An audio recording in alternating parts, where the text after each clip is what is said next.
लेकिन ये जो तैयारी है ये जंग की तैयारी है, ये युद्ध की तैयारी है। और ये अगर हम लोग 700 के करीब 708वीं शताब्दी में, चूँकि शासक 695 से 376 तक का दौर ललितादित्य मुक्तापीढ़ का था और 11वीं-13वीं शताब्दी तक हमने जो चोल राजाओं का उत्कर्ष देखा है, तो उसके अलावा आप अगर उनको भी जोड़ लेते हैं तो ये पहली बार है जब आप ये तय कर रहे हैं कि आप विदेशों पर, उस दूसरे देश पर हमला कर सकते हैं जो आपके लिए लगातार खतरा बनकर आपके देश को नुकसान पहुंचा रहा है। ये एक बदले हुए वक्त का भारत है। और मैं चूंकि इस पर बार बार बात करता हूं कि हम क्या देखते हैं, और इतना बड़ा फैसला लेने के लिए मुझे नहीं लगता कि बहुत कम सोचा विचारा होगा। और प्रधानमंत्री मोदी जिस तरह से एक के बाद एक मीटिंग कर रहे हैं, ये उसी की तरफ है।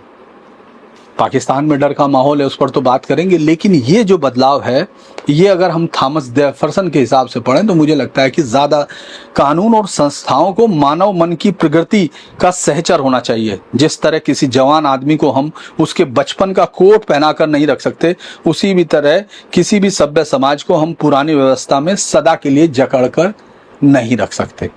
तो ये बदलाव की तरफ जा रही है। इस लड़ाई में हम बदलाव की तरफ जा रहे हैं। हम देख रहे हैं कि आखिर हिंदुस्तान अब उस राज्य के तौर पर भी है जो अपने खिलाफ दुश्मनों को सजा देना जानता है और उसके लिए आउट ऑफ वॉर जाकर वॉर भी कर सकता है। तो ये मुझे लगता है कि हाल फिलहाल के समय का सबसे बड़ा बदलाव है, जिसमें हजारों साल की एक जो थ्रेशहोल्ड है उसको पार किया। इससे पहले जब हम लोगों ने सर्जिकल स्ट्राइक की थी तो एटॉमिक थ्रेशहोल्ड का जो पाकिस्तान का धमकी थी उसको पार किया था। और इस बार हमने इसको, जो हजारों साल से हिंदू मत को, यानी हिंदू वॉर स्ट्रेटजी को रोकती रही है, हिंदुस्तान के बाहर उसका कोई वो नहीं रहा हमला करने का, उसको भी तैयार कर रही है। पाकिस्तान में ये पाकिस्तान महसूस कर रहा है।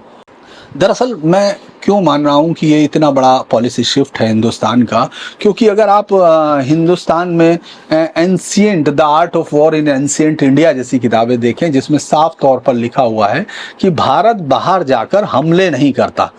भारत जो है war fought for a righteous cause is justified praised and warrior is as advised so the fight even at the risk of the entire destruction of his race.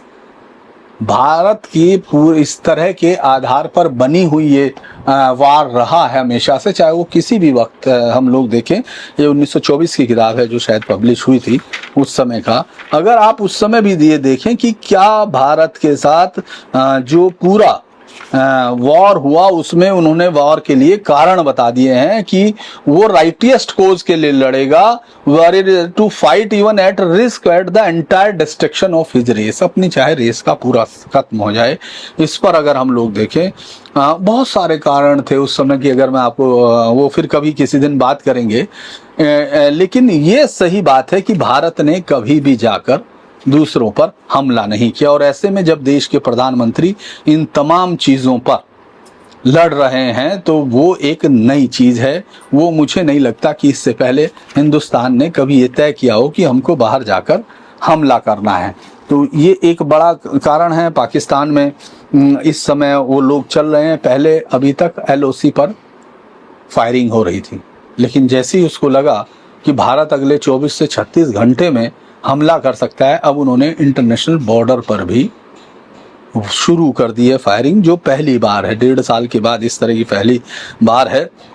मुझे लगता है कि ये एक बड़ा साइन है। पाकिस्तान दरअसल इतना घबरा चुका है। दरअसल घबराहट सिर्फ पाकिस्तान को यही है कि भारत की फौज अंदर ना घुस आए, क्योंकि अंदर घुस आएगी तो इस वक्त अगर आप गौर करते हैं तो बलूचिस्तान पूरी तरह से पाकिस्तान से अलग खड़ा है। नायला बलूच ने जो अभी कुछ दिन पहले ही बयान दिया था, जिसमें उसने कहा था कि अगर भारत उस पर हमला करके बलूचिस्तान को स्वतंत्र कराता है तो सबसे पहली मूर्ति जो बलूचिस्तान में लगेगी वो PM मोदी की लगेगी। आप बलूचिस्तान में देख रहे हैं वो एक के बाद एक हमले कर रहे हैं। उन्होंने कुछ रोड्स, कुछ इलाके पूरी तरह पाकिस्तानी फौज से मुक्त करा लिए हैं। तो खैबर पख्तूनख्वा का भी यही हाल है। तो पाकिस्तान की दिक्कत यह है कि अगर भारतीय फौज अंदर घुसती है तो उन इलाकों से शायद भारत को मदद मिल जाए।